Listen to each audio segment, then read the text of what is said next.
The Lord be with you. And with your spirit. A reading from the Holy Gospel according to St. Luke.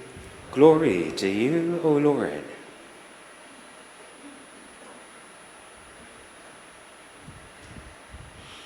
On a Sabbath, Jesus went to dine at the home of one of the leading parishes, and the people there were observing him carefully. He told a parable to those who have been invited, noticing how they were choosing the places of honor at the table. When you are invited by someone to a wedding banquet, do not recline the table in the place of honor.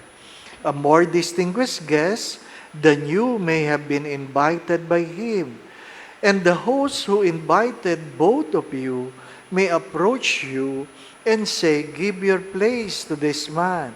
And then you would proceed with embarrassment to take the lowest place. Rather, when you are invited, go and take the lowest place, so that when the host comes to you, he may say, "My friend, move up to a higher position." Then you will enjoy the esteem of your companions at the table. For everyone who exalts himself will be humbled, but the one who humbles himself will be exalted. Then he said to the host who invited him, "When you hold a lunch or a dinner, do not invite your friends or your brothers or your relatives or your wealthy neighbor, in case they may invite you back and have your repayment. Rather, when you hold the banquet, invite the poor, the crippled, the lame, the blind. Blessed indeed will you be because of their inability to repay you, for you will be repaid at the resurrection of the righteous." My brothers and sisters, the Gospel of the Lord. Praise to you, Lord Jesus Christ.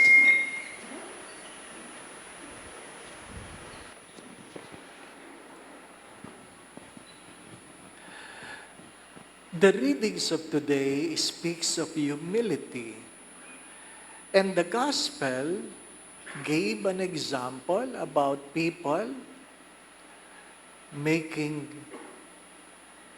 choices where to sit. But I would say, you cannot really judge people whether they're humble or not based on where they sit.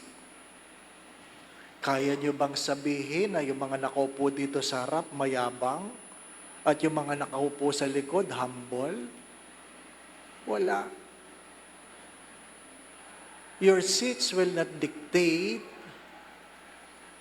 your disposition. Kasi alam ko, meron talagang umuupo sa likod para sabihan sila'y lumipat sa harap.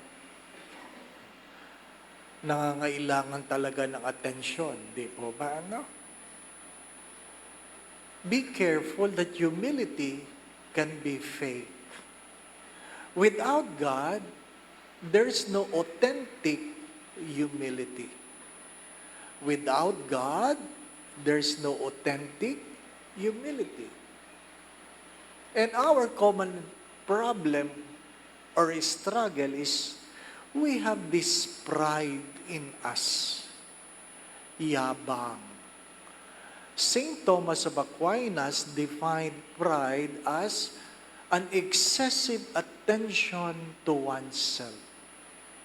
An excessive attention to oneself. Wala nang pinuna kundi sarili lang. Wala nang maganda kundi siya lang. Wala nang magaling kundi siya lang. Siya na lang lahat. Ano po? Yung mga taong sinasabing mo, "Uy, ang ganda ng gupit mo." At ang sagot ay, "Hindi naman." Mag-ingat ka, baka mayabang ka.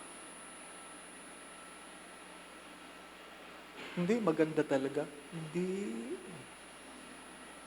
Bagay sa'yo. Hindi. Hindi yun humble. Namimingwit yun. Sabihin mo, pangit. Ikaw naman, di na mabiro. Di ba, ano? Mga minamahal na mga kapatid, be careful. Excessive attention to oneself. Lahat ng kinakain mo, pinopost mo. Kailangan bang malaman ng buong daigdig kung anong kinakain mo? Di po ba, ano? Kailangan bang malaman ng buong daigdig kung saan ka nagpupunta? Kailangan bang malaman ng buong daigdig na meron kang biniling bago? Anong pangangailangan mo? Di po ba, ano? And how can we combat false humility and pride? As the gospel said, do not forget, there will be judgment. There will be judgment. As the second reading says, someday you will face the Lord. And you have to ask yourselves, what do you think God will tell you? What do you think God will tell you?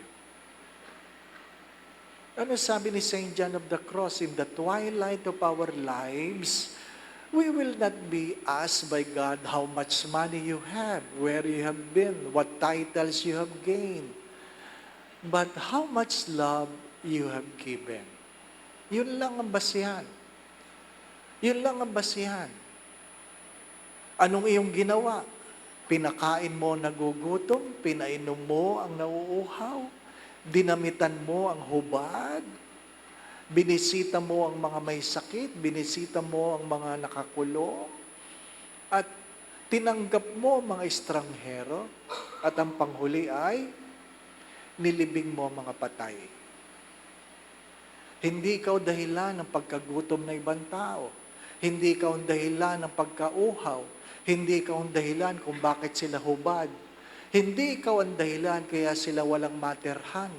Hindi ikaw ang dahilan kung saan sila ay may sakit at hindi ikaw ang dahilan kung bakit sila ay nakakulong. Higit sa lahat, hindi ikaw ang dahilan kaya sila namatay. Di po ba, no? We can make people rich, but hopefully we are not the reason of their poverty. I always say this. I have been saying this, that our flood, our landslides, are not product of national or natural calamities, but of corruption. Matagal ko na sinasabi yan. Na kaya tayo lumulubog sa baha, hindi dahil natural calamities yan. Produkto yan ng korupsyon. Nakabaon tayo sa utang, hindi dahil tayo mahirap, kundi dahil tayo ay kinukurap. Ayaw nating aminin. Ayaw nating tanggapin. Ang malungkot na kwento ay, alam mong korap, niluluklok mo pa rin. Di po ba, ano? Sinong sisisihin? Alam nga namang ako. Di ba? Mga minamahal na mga kapatid, we are a product of our choices. It is not that you are corrupt, but what happened to people because of your corruption. It is not that you are sinful, what happened to other people because of your sin. That is the bigger question. Hindi masamang maging mayaman. Hindi masamang tayo'y maging matagumpay. Hindi masamang tayo umunlad. Basta hindi tayo nagnakaw. Hindi tayo nandaya. Hindi naman ako nandadaya, Father. Yung mukha mo ba, yan bang original? Hello? Kung hindi ka nandadaya, yung mukha mo ba, yan bang original? O nilagyan mo ng katakot-takot na masilya? Mukha ka nga maganda, peke naman. Di ba, ano? Sino ba naman ang lagay ng pangit na profile sa Facebook? Wala. Wala. Kaya, nung sila'y nagkita, hindi sila nagkakilala. Mga minamahal na mga kapatid, ang malungkot na kwento, baka pag tayo namatay, hindi tayo makakapasok sa pinto ng langit dahil hindi tayo kamukha ng original. Walang password doon, walang password. Wala kayong tatandang password. Bakit? Alam ng Diyos na tayo ay malilimutin na. Kaya anong meron sa langit? Facial recognition. My dear friends, when Abraham Lincoln was elected as president, he chose his people according to their faces. It's one of the books written about him. And there was a staff that was presented, and sabi niya, I do not like his face. And his advisor said, what can you do with the face? He was born with it. And I was struck by his answer. At the age of 40, how you look is a product of your choices. At the age of 40 and above, how you look is a product of your choices. Kung hagar ka, dahil yan ang buhay mo. Di po ba, ano? Kaya ano sabi ng isang nag-aayos ng mukha? Kung pinanganak kang pangit, di mo kasalanan. Pero kung namatay kang pangit, may kasalanan ka.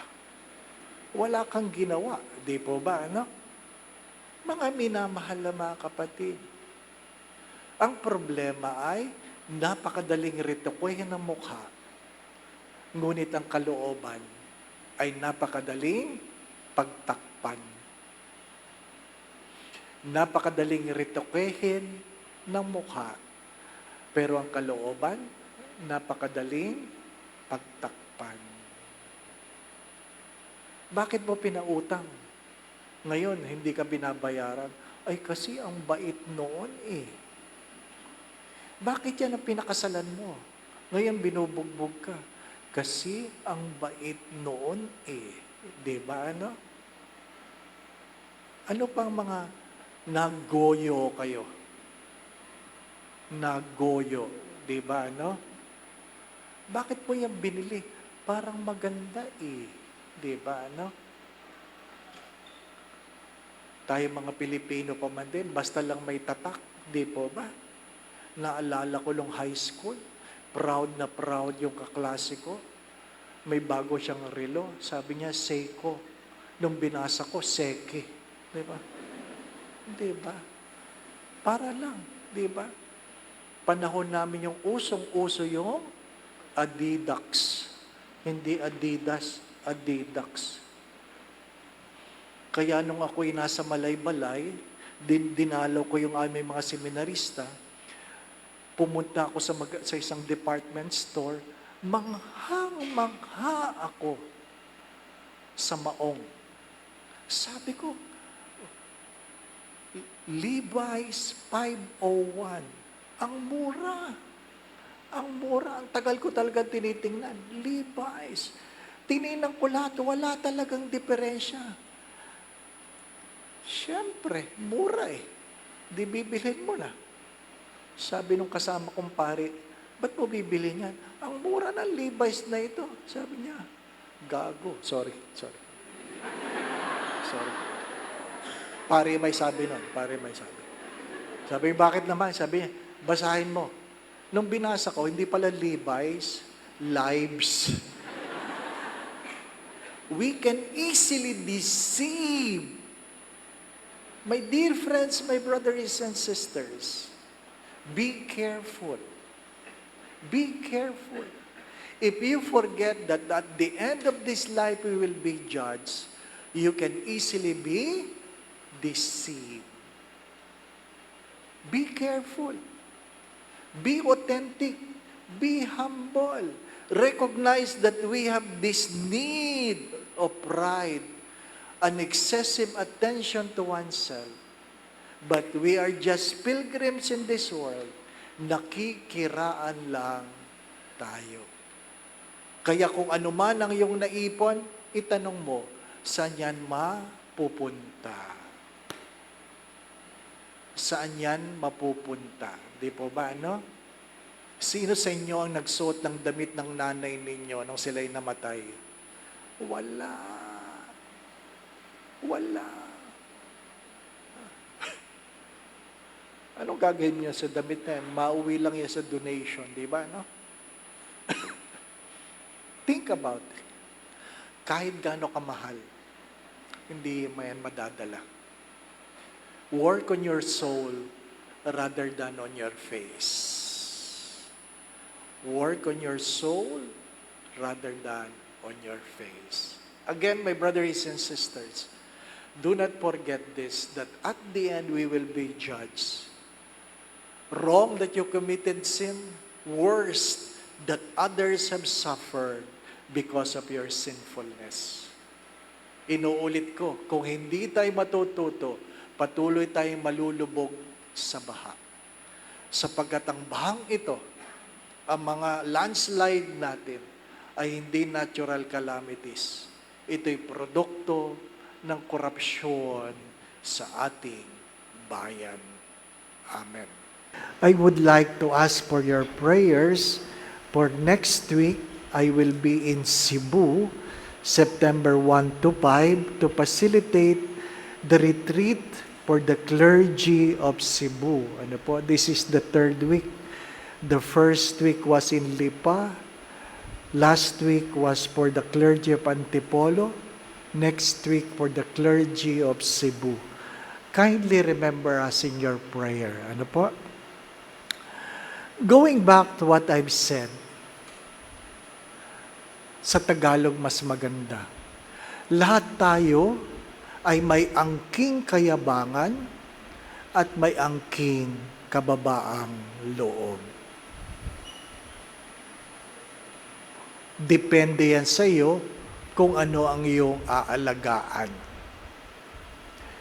May angkin tayong kayabangan, may angkin tayong kababaang loob. Depende kung anong iyong aalagaan. All of us are humble and proud, but it will depend which virtue we will nourish. Basta wag mo lang kakalimutan, meron kang pananagutan sa kapwa at sa Diyos na lumikha. The Lord be with you. And with your spirit. And may Almighty God bless you and your family. In the name of the Father, and of the Son, and of the Holy Spirit. Amen. The Mass has been offered. We go in peace to love and serve the Lord. Thanks be to God.